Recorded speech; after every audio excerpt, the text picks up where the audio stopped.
ഇന്നത്തെ നമ്മുടെ വിഷയം പഴംപൊരിയാണ്.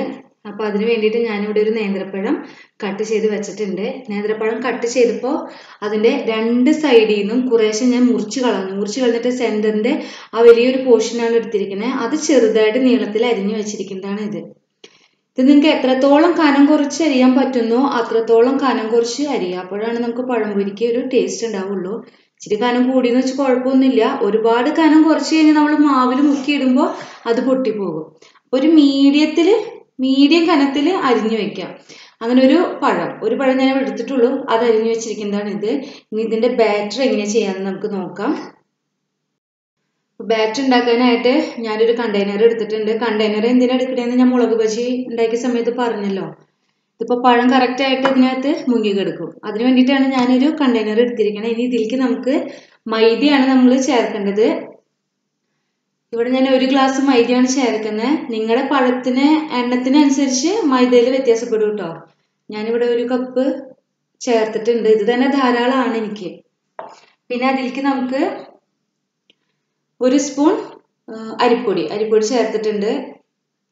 പിന്നെ ഒരു ഇച്ചിരി ഉപ്പ് ചേർക്കണം ഇതിലേക്ക്. അതേപോലെ തന്നെ മഞ്ഞൾപ്പൊടിയും ചേർക്കണം. അപ്പോൾ ഇതിലേക്ക് ആവശ്യത്തിനുള്ള ഉപ്പ് ചേർക്കുക. ഉപ്പ് ഒരുപാടൊന്നും വേണ്ട, 1 നുള്ളു മതി. പിന്നെ മഞ്ഞൾപ്പൊടി ചേർക്കണം. അതൊരു സ്പൂൺ ചേർക്കുന്നുണ്ട്, കാരണം നമ്മുടെ പഴംപൊരിക്ക് മഞ്ഞ കളറല്ലേ, അപ്പോൾ അത് കിട്ടാൻ വേണ്ടിയിട്ട് 1 സ്പൂൺ ചേർത്തിട്ടുണ്ട്. പിന്നെ നിങ്ങൾക്ക് ഇതിലേക്ക് പഞ്ചസാര ചേർക്കാം. നമ്മുടെ പഴത്തിന് അധികം മധുരം ഇല്ല എന്നുണ്ടെന്നുണ്ടെങ്കിൽ ഇതിനകത്തേക്ക് നമുക്ക് 1 സ്പൂൺ പഞ്ചസാര ചേർക്കാം. അപ്പോൾ പഴംപൊരി ചെയ്ത് വരുമ്പോൾ നല്ല മധുരം ഉണ്ടായിരിക്കും. ഈ പഴത്തിന്, ഞാൻ എടുത്തു വെച്ചിരിക്കുന്ന പഴത്തിന് നല്ല മധുരം ഉണ്ട്, അതുകൊണ്ട് ഞാനത് ചേർക്കണില്ല. പിന്നെ പഴം ഒരുപാട് പഴുത്തതാവരുത്, അന്ന് ഒരുപാട് പഴുക്കാത്തതാവരുത്. ഒരു മീഡിയത്തിനേക്കാൾ കുറച്ചും കൂടി പഴുത്ത പഴമാവണം നമ്മൾ പഴംപൊരി ചെയ്യാനായിട്ട് എടുക്കുന്നത്. അപ്പോഴാണ് നമുക്ക് കടിക്കുമ്പോൾ അതിൻ്റെ ഒരു ടേസ്റ്റ് കിട്ടത്തുള്ളൂ. ഒരുപാട് പച്ചപ്പഴമാണെന്നുണ്ടെങ്കിൽ അത് മുറിഞ്ഞ് നമുക്ക് കിട്ടത്തുള്ളൂ. എണ്ണയിലിട്ട് ഫ്രൈ ചെയ്താലും അത് കടിക്കുമ്പോൾ പീസായിട്ട് നമുക്ക് കിട്ടത്തുള്ളൂ. പിന്നെ ഇതിലേക്ക് നിങ്ങൾക്ക് വേണമെന്നുണ്ടെങ്കിൽ സോഡപ്പൊടി ചേർക്കാം കേട്ടോ. അപ്പൊ ഇനി ഇതിലേക്ക് നമുക്ക് ആവശ്യത്തിന് വെള്ളം ഒഴിച്ച് കുഴച്ച് നമ്മുടെ മുളക് ബജിക്ക് ബാറ്റർ ഉണ്ടാക്കില്ലേ, ആ സെയിം പരുവത്തിൽ ഇത് ചെയ്തെടുക്കാം. ഇതിലേക്ക് കുറേശ്ശെ വെള്ളം ഒഴിക്കുക, നന്നായിട്ട് കുഴച്ചെടുക്കുക. കൈ കൊണ്ട് തന്നെ കുഴച്ചെടുത്തോ, കുഴപ്പമൊന്നുമില്ല. സ്പൂണൊന്നും വെച്ച് നിങ്ങൾ കുഴക്കാൻ നിൽക്കണ്ട.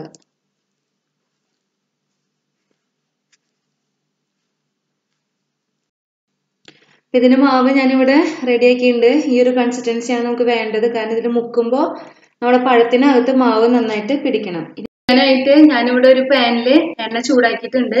ഞാനിതിലേക്ക് നമ്മുടെ പഴം ഓരോന്ന് ബാറ്ററിൽ മുക്കിയിട്ട് ഇട്ട് കൊടുക്കാം.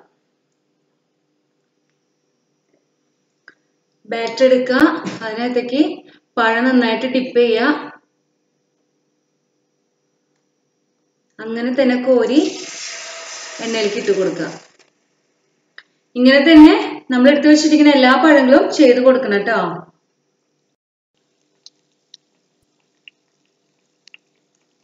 നമ്മുടെ പഴത്തിന്റെ സ്ലൈസ് ഭയങ്കര നൈസ് ആണെന്നുണ്ടെങ്കിൽ ചിലപ്പോൾ എണ്ണയിൽ മുക്കിയിട്ട് ഇടുമ്പോൾ പൊട്ടിപ്പോട്ടോ. അപ്പൊ അത് സൂക്ഷിക്കാൻ നിങ്ങൾ ഇച്ചിരി കനത്തിൽ നുറുക്കിയിട്ട് ആദ്യമൊക്കെ ആയിട്ട് ചെയ്യണവര്. അപ്പൊ നമ്മുടെ ഓരോന്നായിട്ട് ആയി തുടങ്ങിയിട്ടുണ്ട്. അതിന്റെ കളറൊക്കെ മാറി തുടങ്ങി. അപ്പൊ അതങ്ങ് മറിച്ചിട്ട് കൊടുക്കുക.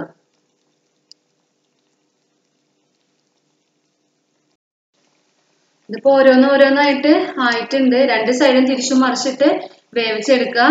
ഇതായി വരുമ്പോ ഈ ഭാഗമൊക്കെ ഇങ്ങനെ പൊന്തി വരും. അപ്പൊ ഇതൊക്കെ നന്നായിട്ട് പൊന്തിയിട്ടുണ്ട്. അപ്പൊ സോഡപ്പൊടി ആഡ് ചെയ്തില്ലെങ്കിലും ഇതായി വരുമ്പോ നന്നായിട്ട് പൊന്തി വരും ചെയ്യും. തണുക്കുമ്പോൾ നല്ല സോഫ്റ്റ് ആവും ചെയ്യും. ഇത് 2 ഭാഗവും ആയി കഴിഞ്ഞ് ഇത് കോരി ഒരു പ്ലേറ്റിലേക്ക് മാറ്റാം കേട്ടോ. ഇപ്പൊ ഏകദേശം ആയിട്ടുണ്ട്. ഇനിയിപ്പോ ഇത് നമുക്ക് മാറ്റാം.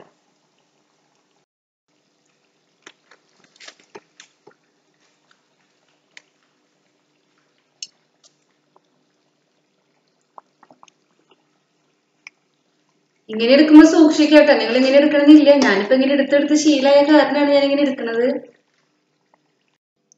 അപ്പൊ നമ്മുടെ പഴംപൊരി ഇവിടെ റെഡിയായി. അധികം സമയമൊന്നും വേണ്ടി വന്നില്ല. കൂടി വന്ന ഒരു 20 മിനിറ്റ് അല്ലെങ്കിൽ അരമണിക്കൂർ വേണ്ടി വരും പഴംപൊരി ഉണ്ടാക്കാനായിട്ട്. അപ്പൊ നിങ്ങൾ എല്ലാവരും ഇത് വീട്ടിൽ ട്രൈ ചെയ്ത് നോക്കണം. പ്രത്യേകം ശ്രദ്ധിക്കണം, പഴത്തിന് മധുരമില്ല എന്നുണ്ടെന്നുണ്ടെങ്കിൽ പഞ്ചസാര നമ്മുടെ ഇഷ്ടത്തിനനുസരിച്ച് ചേർത്ത് കൊടുക്കണം കേട്ടോ. എന്നാൽ മാത്രമാണ് പഴംപൊരി ചെയ്ത് വരുമ്പോൾ പഴംപൊരിക്ക് മധുരം ഉണ്ടാവുള്ളൂ. ഇല്ല എന്നുണ്ടെങ്കിൽ ടേസ്റ്റ് ഉണ്ടാവില്ല.